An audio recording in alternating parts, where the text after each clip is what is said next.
She disguised herself as a cleaner and was humiliated without them knowing she was the CEO's mother.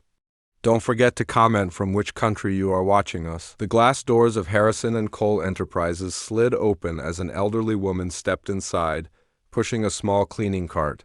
Her gray hair was neatly tied, her hands hidden in yellow gloves, and a worn blue bucket swayed at her side.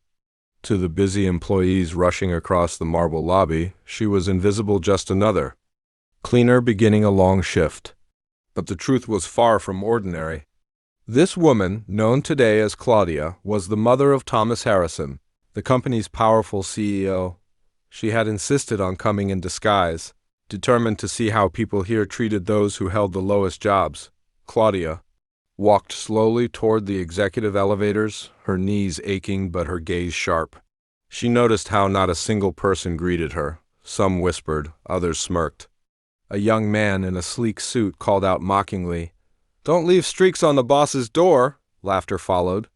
Claudia lowered her head and kept scrubbing. She was not here to answer insults. She was here to learn the truth. The elevator carried Claudia to the 12th floor, where the air itself felt heavier. Carpets muffled her steps, glass walls gleamed with awards, and employees moved briskly, barely sparing her a glance. As she bent to scrub a faint coffee stain, a woman in heels passed by without slowing. "Move faster, Grandma. We don't pay you to nap with a mop," she muttered, eyes still on her phone. The words struck deep, but Claudia stayed silent. She had faced worse in her life: poverty, loneliness, raising a son alone. Yet here, in her son's empire, the sting cut sharper. Later in the break room, too young. Men laughed as she struggled to reach a shelf. "Bet she can't even read the labels," one said. They chuckled, certain she couldn't hear. Claudia's grip tightened on the cart. Her mission wasn't revenge, it was to witness. And what she saw so far was rot beneath all the glass and shine. By early afternoon, Claudia entered a large conference room to wipe the polished table. The door swung open, and a tall manager strode in with a group of staff trailing behind. He paused when he saw her crouched near the bucket. With a smirk, he announced, "Who hired the antique? Did she come with the building?" Laughter exploded from the group. Some covered their mouths, others laughed freely, but not a single one stopped to think. Claudia lowered her eyes, the scrub brush firm in her hand. Her heart ached, not just from the insult, but from what it revealed, that this company rewarded cruelty with applause. She had dreamed that her son's business would stand for integrity. Yet here she was, treated like furniture, mocked for her age. Claudia swallowed the hurt and pressed harder against the table's edge. Every word, every laugh, she was storing carefully, knowing the moment of truth would come. Late in the afternoon, Claudia pushed her cart down the executive hallway. The same manager from earlier appeared again, holding a glass of water. With a fake stumble, he tipped the glass, sending the cold liquid splashing across her back. "Oops, guess that happens when you're in the way," he said, grinning. The office erupted in laughter. No one frowned. No one offered her a towel. The sound of their amusement felt louder than the splash itself.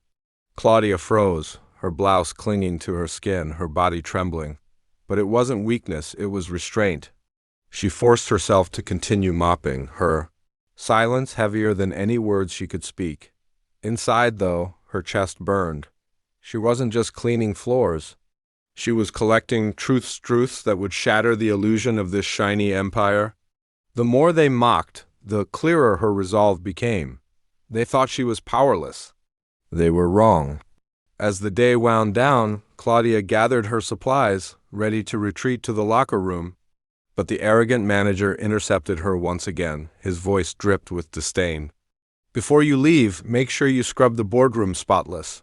We've got an important meeting tomorrow, and we don't want it looking like the pigsty you come from." Claudia's throat tightened, but she only nodded.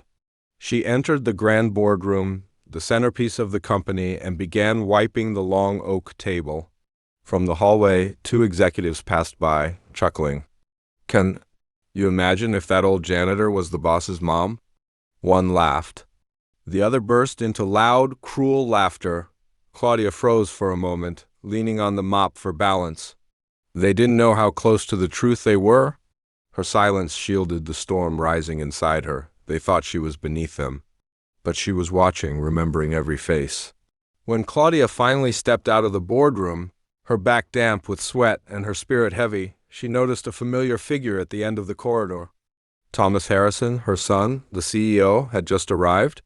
Tall and composed in his long black coat, a folder tucked under his arm, he scanned the hallway with quiet intensity. Their eyes met for a fleeting second.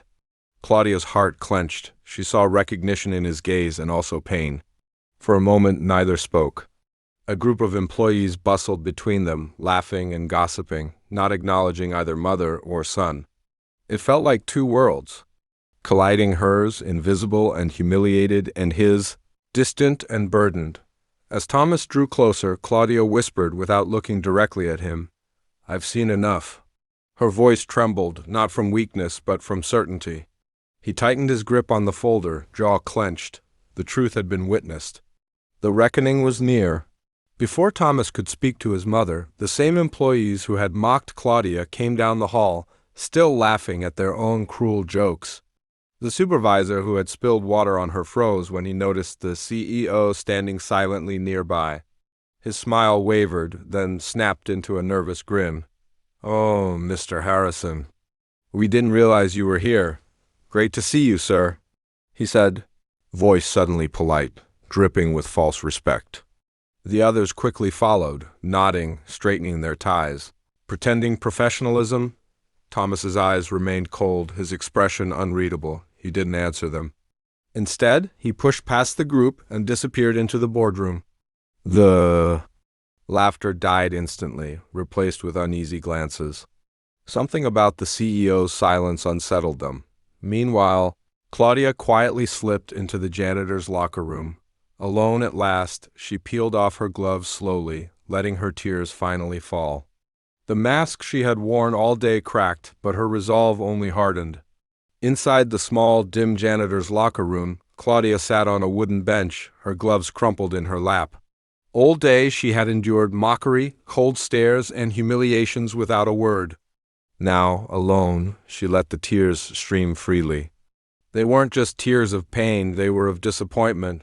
She remembered the nights she stayed awake sewing clothes to pay rent, the mornings she went without breakfast so Thomas could eat, the sacrifices made so her son could rise. She hadn't done it for wealth or status. She had done it with the hope that he would build something meaningful, an empire with values. And yet, today she had witnessed the opposite. An office filled with arrogance, with laughter at the expense of dignity. She wiped her face, inhaled deeply, and straightened her back. This wasn't the end. Soon, masks would fall. Soon, they would know exactly who she was. In the grand boardroom, executives were already seated when Thomas entered. He didn't greet anyone, didn't smile, didn't even sit right away. Instead, he placed a folder on the table with deliberate force, the sound echoing through the room. The chatter died instantly. "Before we begin," he said firmly, "I want you all to watch this." From his coat, he drew a small USB drive and plugged it into the projector. Within moments, the screen lit up with security footage, hours of recordings from that very day. The room fell silent as the images rolled, Claudia scrubbing floors. Mocked by employees, splashed with water, ridiculed openly. Every laugh, every cruel word was captured. The silence grew unbearable. Executives shifted in their seats, throats dry, eyes avoiding the screen. The weight of Thomas's words crushed the room into silence. Faces turned pale. Some executives froze, others lowered their heads in shame. The arrogant supervisor who had spilled water on Claudia nearly collapsed in his chair, his mouth opening but no words forming. Thomas's gaze swept across the table, sharp and unrelenting. "You thought she was just a janitor. You treated her as less than human. But tell me, if she weren't my mother, would your behavior be any less disgraceful? Does dignity only matter when power is watching?" No one answered. The hum of the projector was the only sound. Thomas's fist clenched on the table.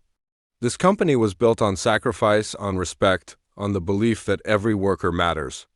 Today you showed me what it has become: rotten, arrogant, heartless. That ends now. His voice thundered with finality. The reckoning had begun and there was no escape. Thomas straightened, his jaw tight. From this moment, every single employee involved in what I just showed will be terminated. No excuses, no exceptions. Dots spread through the room. A senior executive tried to protest. Sir, this will leave entire departments short-staffed. Thomas cut him off. Then we rebuild. I would rather rebuild from the ground up than let this poison continue. His voice carried a steel edge that silenced the room. The guilty employees sat frozen, their futures shattering in front of them. The supervisor who mocked Claudia buried his face in his hands, trembling. Others glanced desperately around the table for support, but none came. Thomas leaned forward, his tone low but resolute. You all failed not only as professionals, but as human beings. And make no mistake, failure of character has no place here. The hammer had fallen, and its echo filled every corner of the room. While the boardroom reeled under Thomas's words, Claudia stood quietly in the janitor's locker room, folding her gloves with care. She hadn't seen the confrontation, but she knew her son well enough to trust he wouldn't stay silent. Just then, a young assistant entered, her eyes red with guilt. Mrs. Claudia, I just want to say I'm sorry. What they did today was awful. Not everyone here is like that. Claudia studied her expression softening but not fully easing. Child, I don't doubt your heart. But silence is also a choice. Today, no one spoke up. That silence hurt almost as much as their laughter. The assistant lowered her gaze, unable to argue. Claudia rose, her back straight despite her weariness. Respect isn't shown only when it's easy, it's shown when it costs something. Her words lingered in the small room, a quiet lesson piercing deeper than any lecture. By afternoon, every employee was ordered into the main auditorium. Whispers filled the air, rumors spreading like wildfire. Some expected a routine announcement. Others already feared the storm ahead.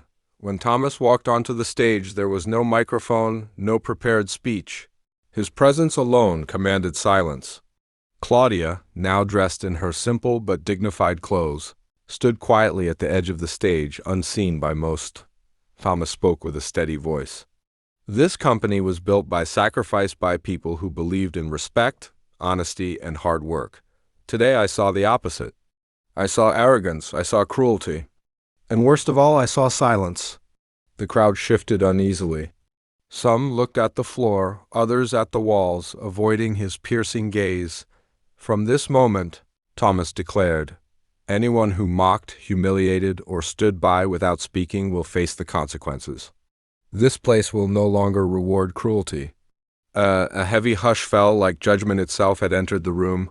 The announcement hit the employees like a thunderclap. Murmurs spread through the auditorium, fear, guilt, and disbelief mixing into a restless buzz. Some tried to defend themselves, whispering that they had only laughed once or that they hadn't meant to offend. Others quietly slipped their phones from their pockets, already searching for new jobs, sensing their time was up. Near the front row, the arrogant supervisor sat frozen, sweat rolling down his temple. His earlier smirk was gone. In its place was panic. The woman who had mocked Claudia as too slow dabbed her eyes with a tissue, finally realizing her words had cost her everything. Thomas stood firm, unmoved by their reactions. This is not punishment, it is cleansing. Those who cannot respect others will not remain here. His voice carried like a verdict. From the side of the stage, Claudia watched in silence. The truth was finally cutting through, and though painful, it was necessary. The following morning, the atmosphere in the building was entirely different. Boxes lined the lobby as dismissed employees carried out their belongings in silence. Some were bitter, others devastated, but all knew there was no going back. Claudia arrived dressed in an elegant cream-colored suit. This time, heads turned for a different reason, not with mockery, but with respect, even awe. She walked beside Thomas down the main hallway. The same corridor where she had once been invisible now echoed with greetings and bowed heads. At the reception desk, Thomas stopped. "Mother," he said softly, "I want you here with me. Help me rebuild this place, not as a company, but as a community." Claudia smiled faintly, her eyes warm yet resolute. "I'll stay. But we'll begin with the simplest lesson of all, teaching them to truly look one another in the eye." Her words marked the first step toward transformation. Over the next week, Claudia quietly observed the office, no longer as a disguised cleaner, but as a guiding presence. Employees, both new and old, felt her calm yet firm influence. She didn't hold formal meetings. Instead, she spoke through small gestures, greeting the receptionist by name, thanking the security guard, listening patiently to interns. Some workers felt uneasy at first, embarrassed by how they had treated her, but soon they began to mirror her behavior. A manager who once barked orders now started saying please and respect. Once dismissed as weakness, was slowly becoming the strongest currency in the building. Thank you. The young assistant who had apologized earlier began helping the janitorial staff without being asked. Thomas noticed the subtle changes. He realized that rebuilding wasn't about flashy reforms or policies, it was about culture. And his mother was teaching it better than any manual ever could. Outside the company's glass towers, the dismissed employees lingered in parking lots and coffee shops, whispering their bitterness. The arrogant supervisor, now unemployed, sat in his car clutching his termination letter, his pride shattered. Reporters began circling, curious about the scandal. One journalist shoved a microphone toward him. "Why were you fired?" His voice cracked. "Because we mocked the wrong person. We thought she didn't matter, but she did, more than we imagined." The clip spread online, drawing outrage from the public. Social media lit up with debates about respect, dignity, and workplace culture. While some defended the firings, others admitted the footage was hard to watch without shame. Back inside, Claudia watched the news quietly. She felt no joy in their downfall, only a deep ache. "Regret always comes too late," she murmured, "but maybe the world will learn something from this." Inside the company, Thomas launched a new initiative, weekly town hall meetings where every employee, from interns to executives, could speak openly. At the first gathering, the room was filled with nervous silence until Claudia stepped forward. She looked around, her voice calm but steady. "Respect is not shown in speeches. It is shown in the way you treat the one who cleans your floor, brings your coffee, or opens the door for you. If you cannot respect them, you cannot respect anyone." Her words settled over the crowd like a quiet storm. Slowly, hands began to rise. An intern shared how powerless she had felt watching the mockery. A middle manager admitted he had laughed out of fear of standing out. Thomas listened, determined to make these conversations a permanent part of the company's culture. For the first time in years, the walls of that building echoed with honesty instead of arrogance. Weeks turned into months, and slowly the company began to change. The atmosphere once filled with arrogance now carried warmth and accountability. Employees greeted janitors by name, shared lunch with assistants, and offered help without being asked. Claudia noticed the transformation each day. The same halls where she had once been mocked now echoed with genuine laughter and cooperation. Even clients visiting the office commented on the difference. They felt a new energy, one that couldn't be faked. Thomas introduced mentorship programs, pairing executives with junior staff to break down barriers. At every step, he credited his mother for the vision. Claudia, though, never sought recognition. She simply smiled when she saw people treating each other with dignity. "It's not about me," she reminded Thomas one evening. "It's about making sure no one here ever feels invisible again." The wounds were healing, and something stronger was taking root. On a bright morning, Claudia stood with Thomas at the top floor, gazing out across the city skyline. The company had survived its darkest test, not through power or profit, but through humility and change. Thomas placed a hand on his mother's shoulder. "I couldn't have done this without you. You reminded me what really matters. Claudia smiled gently. "Respect, Thomas. It cannot be bought and it cannot be faked. It is earned every single day." Down below, employees arrived, greeting each other warmly.